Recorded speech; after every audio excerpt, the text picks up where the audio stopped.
stamp set from Honeybee Stamp. It's called Be Merry, and I received it with my last Honeybee Stamp order. I want to stamp the bee and the Santa hat on this piece of cardstock, but I want to do a 1-layer card. So in order to do that, I have to figure out where on the cardstock I want the bee so that I know where to position the hat. When you are making a 1-layer or stamping a 1-layer image, you have to stamp from the front backwards, masking off each layer of images.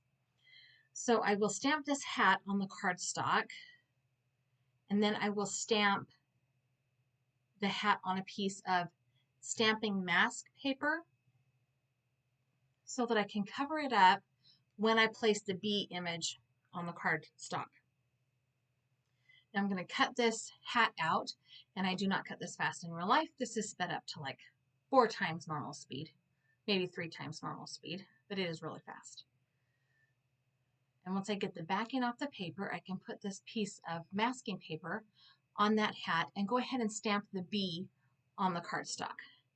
Now I've got him all lined up where I think that he should be, and I've noticed that his antennae are going to stick out from behind that hat.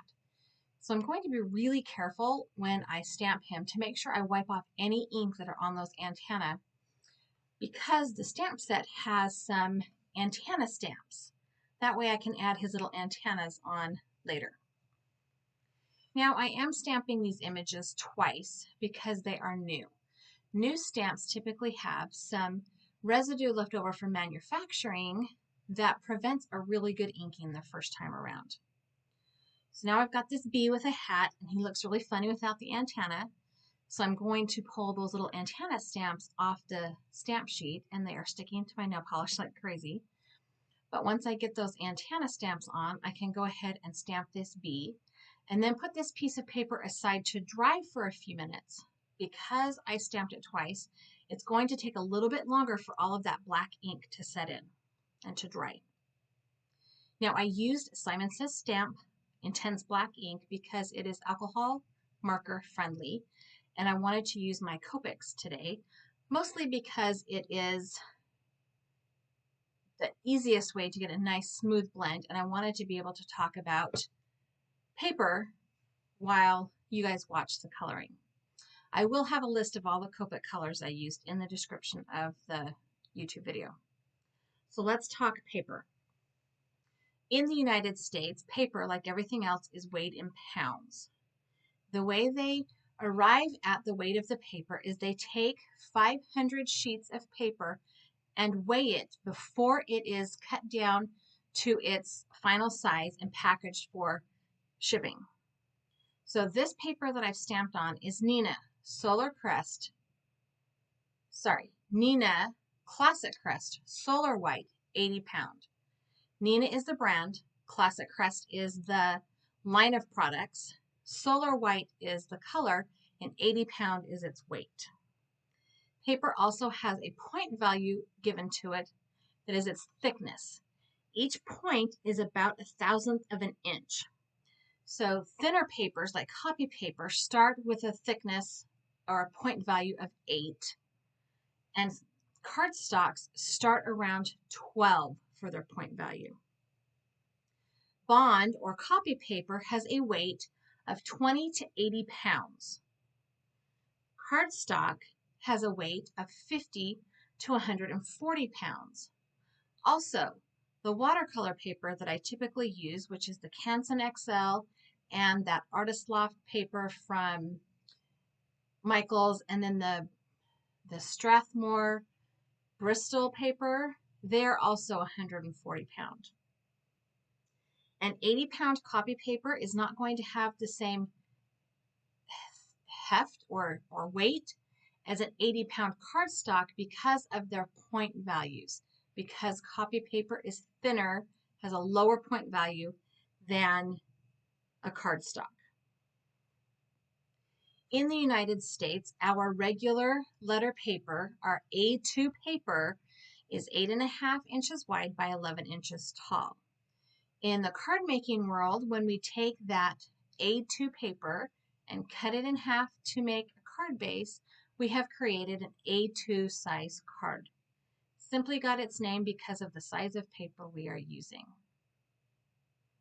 when I make my card bases, I typically stick my cardstock into my paper trimmer in a portrait position with the tall side, the 11-inch side going up and down. And I cut it in half at the 4 1/4 line, which means I have two pieces of paper that are 4 1/4 inches wide and 11 inches tall. Then I can fold them in half and have a top folding portrait style card that is 5 1/2 inches tall by 4 1/4 inches wide.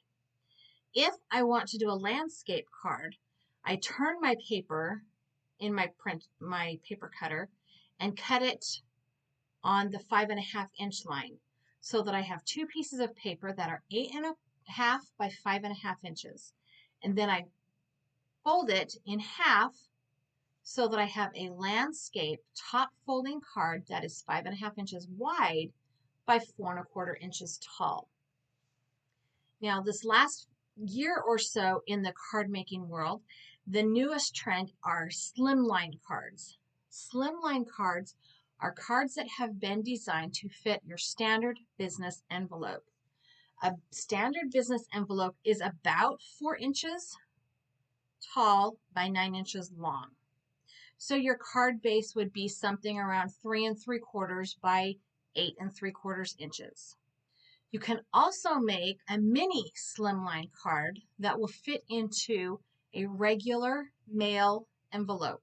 Those envelopes are like 4 inches tall by 6 inches long. So your card would be 3 3/4 by 5 3/4 inches. And they fit right into a regular envelope. They use one stamp. Now, one stamp in the United States will cover postage for a letter, an envelope, regardless of the size, up to, I believe, a 5 by 7 inch card, as long as it is less than 13 ounces and less than, I think the dimension is 1/2 inch thick. I don't remember right now how much the postage is because it keeps going up. I think a Forever stamp right now covers about 50 cents worth of postage.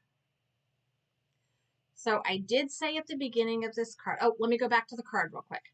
So this little bee, I did color his wings, with some really light blue that you can't really see very good in the video, but in real life it looks really, really cute. And after I got him all colored, I took a Wink of Stella clear glitter pen and went over his wings and the hat and the ribbon on the gift. And then I took a white gel pen and put the whites of his eyes back in and added some polka dot detail to the wrapping paper. So in the introduction, I said there was going to be a surprise. This video should go live Monday, December 7th, 2020. Anybody who leaves me a comment about paper size, paper weight, or card size between today and Monday, December 14th, I will throw your hats into a random generator and the winner will receive the card I make with this stamped and colored image. So there you go. I hope you enjoyed the card. I hope you learned something new, and I hope you leave me a comment. And I hope you come back and see me again in the next video. So you tell me, what is your favorite? Is it long skinny cards? Is it regular cards? Is it big 5 by 7 cards? I want to know. I want to know all the things that you know about your cards. Thanks for stopping by.